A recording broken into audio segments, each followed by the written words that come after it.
ಅಕ್ರಮ ನೋಟ್ ವಿಚಾರಕ್ಕೆ ಸಂಬಂಧಪಟ್ಟ ಹಾಗೆ ಸದನಕ್ಕೆ ಹೆಚ್ಚಿನ ಮಾಹಿತಿಯನ್ನ ಸಂಜೆ ಒಳಗೆ ನೀಡ್ತೀನಿ ಅಂತ ಪರಂ ಹೇಳಿದ್ದಾರೆ.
ಸಿಎಂ ಸಚಿವರ ಆಪ್ತ ಅಧಿಕಾರಿಗಳ ಮನೆ ಮೇಲೆ ರೇಡ್ ಆದ ಪ್ರಕರಣ ವಿಧಾನಸಭೆಯಲ್ಲೂ ಪ್ರತಿಧ್ವನಿಸಿದೆ. ಹೀಗಾಗಿ ಸಂಜೆಯೊಳಗೆ ಸದನಕ್ಕೆ ಮಾಹಿತಿಯನ್ನ ಕೊಡ್ತೇನೆ ಅಂತ ಪರಿಷತ್ನಲ್ಲಿ ಗೃಹ ಸಚಿವ ಪರಮೇಶ್ವರ್ ಹೇಳಿಕೆಯನ್ನ ನೀಡಿದ್ದಾರೆ.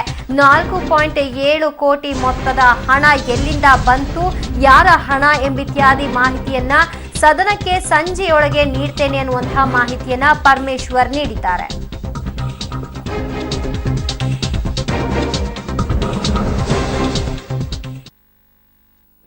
ನಾವು ಸಂಘದ ಮೇಲೆ ಜಿಲ್ಲಾ ಬ್ಯಾಂಕ್ ಮೇಲೆ ಕ್ರಮ ಕೈಗೊಳ್ಳಬೇಕಾಗತ್ತೆ ಅಂತ ಒಂದು ಎಚ್ಚರಿಕೆಯನ್ನು ಕೊಟ್ಟಿದ್ದೀವಿ. ಅದು ಹಿಂದೆ ಒಂದೆರಡು ಸಂದರ್ಭದಲ್ಲಿ ಆ ರೀತಿ 8ನೇ ತಾರೀಕು ಡಿಮಾಂಡ್ ಆಗಿದ್ದು, 10ನೇ ತಾರೀಕು ನೋಟ್ ವಿತರಣೆ ಮಾಡಿದ್ದಾರೆ.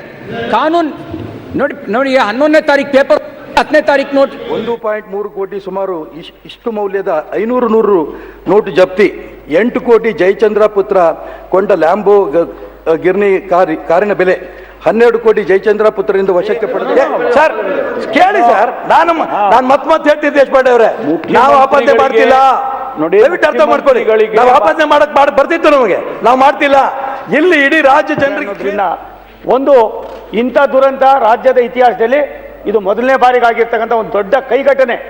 ಇದಕ್ಕೆ ನಾವು ಏನಾದ್ರೂ ಇವಕ್ಕೆ ಒಂದು ಮಾರ್ಗೋಪಾಯ ಕಂಡುಹಿಡಿದು ಯಾರು ಆದಾಯ ತೆರಿಗೆ ಇಲಾಖೆಯವರು, ಕೇಂದ್ರ ಸರ್ಕಾರದ ವ್ಯಾಪ್ತಿಯಲ್ಲಿರ್ತಕ್ಕಂಥ ಆದಾಯ ತೆರಿಗೆ ಇಲಾಖೆಯವರು ಮಾಡಿದ್ರೆ ನಾವು ಸಂಘದ ಮೇಲೆ ಜಿಲ್ಲಾ ಬ್ಯಾಂಕ್ ಮೇಲೆ ಕ್ರಮ ಕೈಗೊಳ್ಳಬೇಕಾಗತ್ತೆ ಅಂತ ಒಂದು ಎಚ್ಚರಿಕೆಯನ್ನು ಕೊಟ್ಟಿದ್ದೀವಿ. ಅದು ಹಿಂದೆ ಒಂದೆರಡು ಸಂದರ್ಭದಲ್ಲಿ ಆ ರೀತಿ 8ನೇ ತಾರೀಕು ಡಿಮಾಂಡ್ ಆಗಿದ್ದು, 10ನೇ ತಾರೀಕು ನೋಟ್ ವಿತರಣೆ ಮಾಡಿದ್ದಾರೆ. ಕಾನೂನು ನೋಡಿ 11ನೇ ತಾರೀಕು ಪೇಪರ್, 10ನೇ ತಾರೀಕು ನೋಟ್ 1.3 ಕೋಟಿ ಸುಮಾರು ಇಷ್ಟು ಮೌಲ್ಯದ 500 ನೋಟು ಜಪ್ತಿ, 8 ಕೋಟಿ ಜಯಚಂದ್ರ ಪುತ್ರ ಕೊಂಡ ಲ್ಯಾಂಬೋ ಗಿರ್ನಿ ಕಾರಿನ ಬೆಲೆ 12 ಕೋಟಿ ಜಯಚಂದ್ರ ಪುತ್ರರಿಂದ ವಶಕ್ಕೆ ಪಡೆದಿದೆ. ಸರ್ ಕೇಳಿ ಸರ್, ನಾನು ಮತ್ತೆ ಹೇಳ್ತಿದ್ದೆ ದೇಶಪಾಂಡೆ ಅವರೇ, ನಾವು ಆಪಾದನೆ ಮಾಡ್ತಿಲ್ಲ ನೋಡಿ, ದಯವಿಟ್ಟು ಅರ್ಥ ಮಾಡ್ಕೊಳ್ಳಿ. ನಾವು ಆಪಾದನೆ ಮಾಡಕ್ ಬರ್ತಿತ್ತು, ನಮಗೆ ನಾವು ಮಾಡ್ತಿಲ್ಲ. ಇಲ್ಲಿ ಇಡೀ ರಾಜ್ಯ ಜನರಿಗೆ ಒಂದು ಇಂಥ ದುರಂತ ರಾಜ್ಯದ ಇತಿಹಾಸದಲ್ಲಿ ಇದು ಮೊದಲನೇ ಬಾರಿಗೆ ಆಗಿರ್ತಕ್ಕಂಥ ಒಂದು ದೊಡ್ಡ ಕೈಘಟನೆ. ಇದಕ್ಕೆ ನಾವು ಏನಾದ್ರೂ ಇವಕ್ಕೆ ಒಂದು ಮಾರ್ಗೋಪಾಯ ಕಂಡುಹಿಡಿದು ಯಾರು ಆದಾಯ ತೆರಿಗೆ ಇಲಾಖೆಯವರು, ಕೇಂದ್ರ ಸರ್ಕಾರದ ವ್ಯಾಪ್ತಿಯಲ್ಲಿರ್ತಕ್ಕಂಥ ಆದಾಯ ತೆರಿಗೆ ಇಲಾಖೆಯವರು ಮಾಡಿದ್ರೆ ನಾವು ಸಂಘದ ಮೇಲೆ ಜಿಲ್ಲಾ ಬ್ಯಾಂಕ್ ಮೇಲೆ ಕ್ರಮ ಕೈಗೊಳ್ಳಬೇಕಾಗತ್ತೆ ಅಂತ ಒಂದು ಎಚ್ಚರಿಕೆಯನ್ನು ಕೊಟ್ಟಿದ್ದೀವಿ. ಅದು ಹಿಂದೆ ಒಂದೆರಡು ಸಂದರ್ಭದಲ್ಲಿ ಆ ರೀತಿ 8ನೇ ತಾರೀಕು ಡಿಮಾಂಡ್ ಆಗಿದ್ದು, 10ನೇ ತಾರೀಕು ನೋಟ್ ವಿತರಣೆ ಮಾಡಿದ್ದಾರೆ. ಕಾನೂನು ನೋಡಿ 11ನೇ ತಾರೀಕು ಪೇಪರ್. ಓಕೆ, ಇನ್ನು ಕಲಬುರಗಿಯಲ್ಲಿ ನಮ್ಮ ಪ್ರತಿನಿಧಿ ಪ್ರವೀಣ್ ರೆಡ್ಡಿ ಹೆಚ್ಚಿನ ಡೀಟೇಲ್ಸ್ ಕೊಡ್ತಾರೆ. ಅಲ್ಲಿನ ಜನರು ಈ ನೋಟನ್ನ ಕಂಡ ಕೂಡಲೇ, ಅಂದ್ರೆ 4.7 ಕೋಟಿ ರೇಡ್ ಸಂದರ್ಭದಲ್ಲಿ ದೊರಕಿದಂತಹ ಹಣದ ಕುರಿತಾಗಿ ಏನ್ ಹೇಳ್ತಾರೆ ತಿಳ್ಕೊಳ್ಳೋಣ. ಪ್ರವೀಣ್, ಏನಂತಾರೆ ಜನ? ಆಶ್ಚರ್ಯಕ್ಕೆ ಖಂಡಿತ ಒಳಗಾಗಿರ್ತಾರೆ. ಆದ್ರೆ ನಾವಿಷ್ಟು ಪರದಾಡ್ತಾ ಇದ್ದೀವಿ ದಿನನಿತ್ಯ ಚಿಲ್ಲರೆನ ಪಡ್ಕೊಳ್ಳಿಕ್ಕಾಗಿ, ಈ ಮೊತ್ತವನ್ನ, ಅದರಲ್ಲೂ ಹೊಸ ಗರಿ ನೋಟ್ಗಳನ್ನ ಹಾಸಿಗೆ ಕೆಳಗೆ ಹಾಕೊಂಡಿದ್ದಾರೆ ಅನ್ನೋ ವಿಚಾರಕ್ಕೆ ಏನ್ ಹೇಳ್ತಿದ್ದಾರೆ? ಹೌದು ದಿವ್ಯಾ, ಈ ಒಂದು ಜನ ಈಗಾಗಲೇ ನೋಡ್ತಾ ಇರ್ಬೋದು, ಸರದಿ ಸಾಲಿನಲ್ಲಿ ಕೇವಲ 2,000 ರೂಪಾಯಿಗಾಗಿ ATM ನಲ್ಲಿ ಒಂದು ಸುಮಾರು 3-4 ಗಂಟೆಗಳ ಕಾಲವನ್ನು ನಿಲ್ತಾ ಇದ್ದಾರೆ. ಆದರೂ ಕೂಡ ಇವರಿಗೆ ATM ನಲ್ಲಿ ಹಣ ಸಿಗೋದು ಡೌಟು. ಆದರೆ ಸಿಎಂ ಅವರ ಒಂದು ಆಪ್ತ ಅಧಿಕಾರಿಗಳ ಬಳಿ ಮಾತ್ರ ಕೋಟಿ ಹಣ ಪತ್ತೆಯಾಗಿದೆ. ಈ ಕುರಿತು ಜನ ಏನಂತಾರೆ ಅವರಿಂದನೇ ಕೇಳೋಣ. ಸರ್, ಈಗಾಗಲೇ ಒಂದು ಸಿಎಂ ಅವರ ಪ್ರಮುಖ ಸಿಎಂ ಮತ್ತು ಸಚಿವರ ಆಪ್ತರ ಬಳಿ ಕೋಟಿ ಪತ್ತೆಯಾಗಿದೆ ಹಣ, ಅದು ಕೂಡ ಹೊಸ ನೋಟುಗಳು, ಅದರ ಬಗ್ಗೆ ಏನಂತೀರಾ? ಅಲ್ಲ ಸರ್, ಏನು ಕಳೆದ ತಿಂಗಳು 8ನೇ ತಾರೀಕಿಗೆ ಏನು PM ಅವರು ಏನು ಡಿಮಾನಿಟೈಸೇಷನ್ ಮಾಡಿದ್ರು 500 ಮತ್ತು 1000 ನೋಟುಗಳನ್ನು ಕೂಡಲೇ ಸ್ಥಗಿತಗೊಳ್ಬೇಕಂತ ಹೇಳಿ. ಆದರೆ ಅದು ಎಕ್ಸ್ಚೇಂಜ್ ಆಫರ್ ಅಂತ ಏನಿಟ್ರು, ಆ ಎಕ್ಸ್ಚೇಂಜ್ ಆಫರ್ ಅಲ್ಲಿ ಮಾಡಿದ್ದು ಅದ್ರ ಮಿಸ್ಯೂಸ್ ಆಗ್ತಾ ಇದೆ ಡಿಮಾನಿಟೈಸೇಷನ್.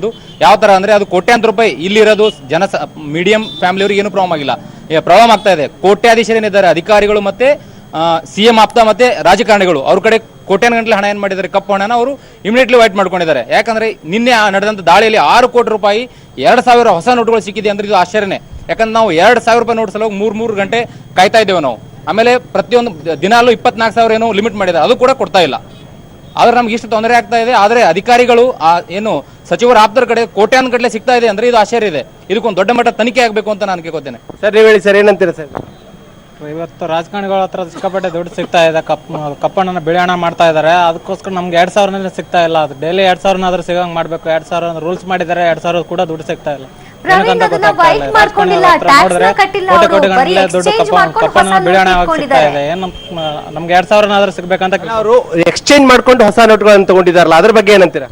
ನೋಡಿ, ಎಕ್ಸ್ಚೇಂಜ್ ಮಾಡ್ಕೊಂಡು ಹಣ ಏನ್ ತಗೊಂಡಿದ್ದಾರೆ ಇವರು, ಅದಕ್ಕೆ ಪ್ಯಾನ್ ನಂಬರ್ ಕೊಡಬೇಕು ಅಥವಾ ಯಾವುದೋ ಒಂದು ID ಕೊಡ್ಬೇಕಂತ ಕಡ್ಡಾಯ ಮಾಡಿದ್ರು. ಅವರು 200-300 ಪ್ಯಾನ್ ಬೇರೆ ಯಾವುದೋ ಅಮಾಯಕರ ಪ್ಯಾನ್ ಕಾರ್ಡ್ ತೆಗೆದುಕೊಂಡು ಎಲ್ಲ ಎಕ್ಸ್ಚೇಂಜ್ ಮಾಡಿದ್ದಾರೆ. ಇದರಲ್ಲಿ ದೊಡ್ಡ ಮಟ್ಟದ ಜಾಲ ಇದೆ. ಇದು ತನಿಖೆ ಆದ್ರೆ ಹೊರ ಬರುತ್ತೆ. 200 ಒಬ್ಬ 30-40 ಲಕ್ಷ ಡ್ರಾ ಮಾಡಬೇಕಾದ್ರೆ 300-400 ID ಕೊಟ್ಟಿದ್ದಾರೆ. ಇದರಲ್ಲಿ ಬ್ಯಾಂಕ್ ಅಧಿಕಾರಿಗಳು ಶಾಮೀಲಾಗಿದ್ದಾರೆ. ಮತ್ತೆ ಮೇಲಿನ ಹಿಡಿದು ಕೇಂದ್ರ ಸರ್ಕಾರದಿಂದ ಕೆಳಮಟ್ಟದವರೆಗೂ ಇದು ಶಾಮೀಲಿದೆ ಇದರಲ್ಲಿ ಅಂತ.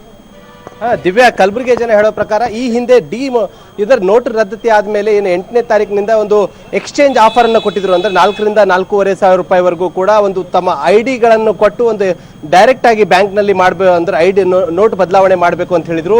ಈ ಸಂದರ್ಭದಲ್ಲಿ ಬ್ಯಾಂಕ್ ಅಧಿಕಾರಿಗಳು ಯಾರು ಒಂದು ಬ್ಲಾಕ್ ಮನಿ ಹೊಂದಿದ್ದಾರೆ ಅವರಿಗೆ ಅವರ ಬಳಿಯಿಂದ ಸುಮಾರು 300 ರಿಂದ 400 ಐಡಿಗಳನ್ನು ತರಿಸಿಕೊಂಡು ಅವರಿಗೆ ಕೋಟ್ಯಾಂತರ ರೂಪಾಯಿ ಟ್ರಾನ್ಸಾಕ್ಷನ್ ಮಾಡಿದ್ದಾರೆ.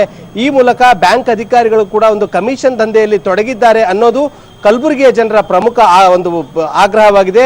ಹೀಗಾಗಿ ಇದರ ಬಗ್ಗೆ ಸೂಕ್ತವಾದಂತಹ ತನಿಖೆ ಆಗಬೇಕು ಮತ್ತು ಯಾರು ಬ್ಯಾಂಕ್ ಅಧಿಕಾರಿಗಳು ಇದರಲ್ಲಿ ಒಂದು ಶಾಮೀಲಾಗಿದ್ದಾರೆ ಅವ್ರ ಮೇಲೂ ಕೂಡ ಒಂದು ಕ್ರಮ ಆಗಬೇಕು ಅನ್ನೋದು ಇಲ್ಲಿನ ಜನರ ಪ್ರಮುಖ ಆಗ್ರಹವಾಗಿದೆ. ದಿವ್ಯಾ, ಇನ್ನು ರೇಡ್ ವೇಳೆ ಎಷ್ಟು ತಿಮಿಂಗಲಗಳು ಏನು ಬಲೆಗೆ ಬೀಳ್ತಾವೋ ಗೊತ್ತಿಲ್ಲ. ಆದ್ರೆ ಇಷ್ಟು 2,000 ನೋಟನ್ನ ಒಂದೇ ಒಂದು ನೋಟನ್ನ ಪಡ್ಕೊಳ್ಳಿಕ್ಕೆ ಜನ ಪಾಪ ಇಷ್ಟು ಕಷ್ಟ ಪಡ್ತಾ ಇದ್ದಾರೆ. ಇಷ್ಟು ನೋಟ್ಗಳನ್ನ ತಗೊಂಡೋಗಿ ಮತ್ತೆ ಸ್ಟಾಕ್ ಇಟ್ಕೊಳ್ತಾರೆ ಅಂದಾಗ ಅದು ಚಲಾವಣೆಗೆ ಬರಲ್ಲ. ಮತ್ತೆ ಪ್ರಿಂಟ್ ಮಾಡಬೇಕು, ಪ್ರಿಂಟ್ ಆಗೋದಕ್ಕೆ ಟೈಮ್ ತಗೊಳುತ್ತೆ.